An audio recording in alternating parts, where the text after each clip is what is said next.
O filme Ainda Estou Aqui foi baseado no livro escrito pelo Marcelo Rubens Paiva, filho do Rubens Paiva, político brasileiro, que foi eleito como deputado federal em 1963, mas com o regime autoritário implementado no Brasil em 1964, ele acaba tendo seu mandato cassado. Antes de ser exilado, ele se autoexila e sai do país. Depois retorna para o país para atuar como engenheiro.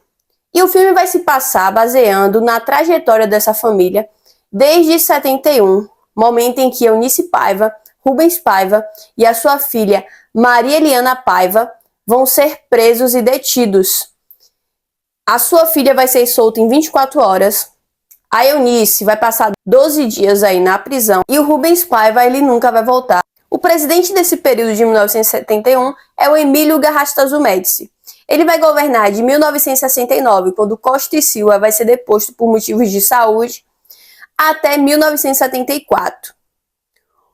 O Garrastazu Médici, nesse período, vai governar com mãos de chumbo, ou seja, ele vai ter um período de muita repressão política. Afinal, está em vigor aí o Ato Institucional número 5.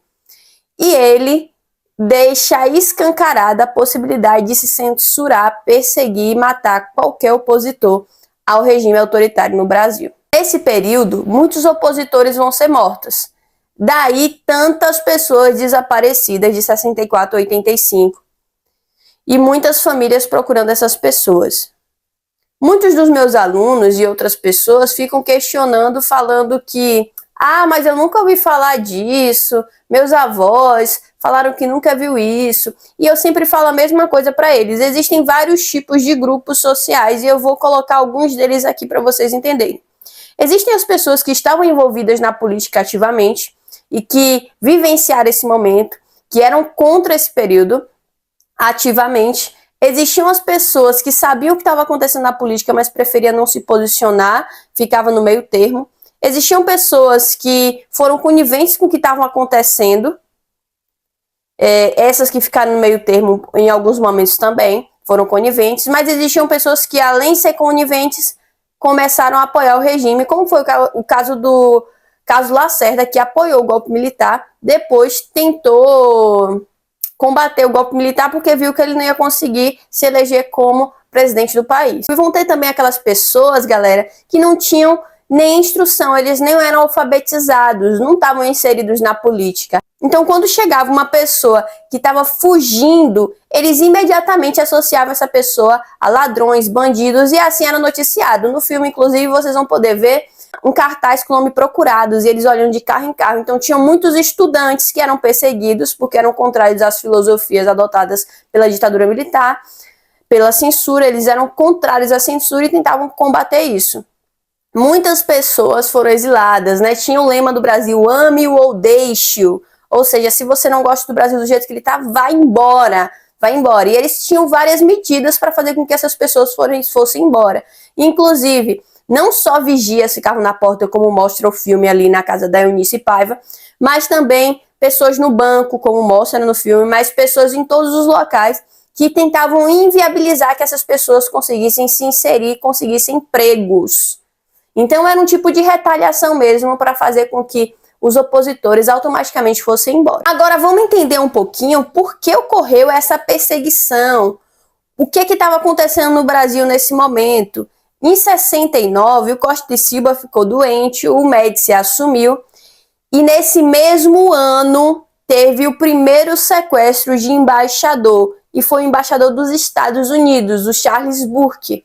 Ele foi sequestrado pelos combatentes ao regime militar, pelos opositores. Um grupo de estudantes sequestrou pedindo que 15 guerrilheiros tivessem a liberdade. Guerrilheiros esses que tinham sido presos em movimentos estudantis. Então eles vão conseguir, o movimento revolucionário 8, que começou todo esse processo, inclusive tem um filme sobre isso, que é O Que é Isso, Companheiro, com Andréa Beltrão e vários outros artistas muito renomados brasileiros.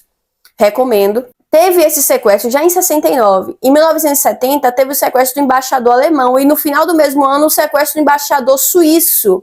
E vai ser nesse período aí que o filme vai se passar. Já que O embaixador suíço ele só vai ser solto quase um ano depois do seu sequestro, né? No ano seguinte, porque foi no final de 70, no início de 71, ele vai ser solto. Então, qualquer envolvimento com os sequestradores, as pessoas vão ser automaticamente presas, torturadas, assassinadas, e ninguém vai poder falar nada. Não tem habeas corpus, não tem habeas data como existem hoje. Os direitos humanos foram totalmente deixados de lado para se fazer a vontade do Estado nesse período que era a ditadura ou o regime autoritário brasileiro. Ocorreu o sequestro do embaixador suíço e um dos mandantes do sequestro, uma das pessoas envolvidas no sequestro foi o Lamarca. O Lamarca, ele era um ex-soldado, ele inclusive se formou nas Agulhas Negras, só que ele desertou, teve contato com o marxismo e com a guerra. Ele acabou se compadecendo da pobreza e da desigualdade e adotando muitas ideias socialistas que ele trouxe para o quartel. Conseguiu muitos apoiadores no quartel. Então Lamarca estava envolvido nesse sequestro. Vamos informar que o Rubens Paiva, ele atuava indiretamente auxiliando essas pessoas. E uma dessas pessoas que ele teria tido contato foi o Lamarca.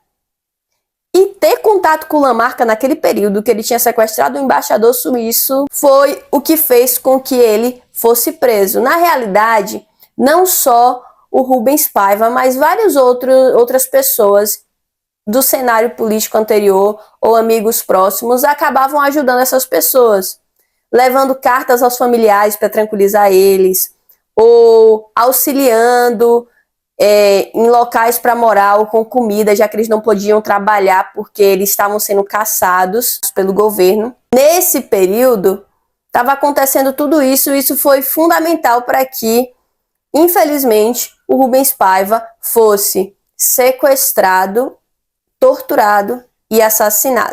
Isso sem evidências conclusivas, já que ele não se envolveu diretamente com a luta armada.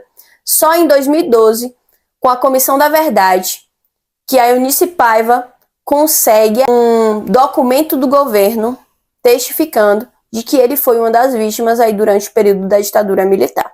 E aí, gostou desse resumão? Se você gostou, continua me acompanhando aqui no canal e dando sugestões de filmes, livros, séries, animes, doramas, qualquer mídia, músicas que eu possa utilizar para poder explicar para vocês o contexto histórico, beleza? Beijos e tchau, tchau!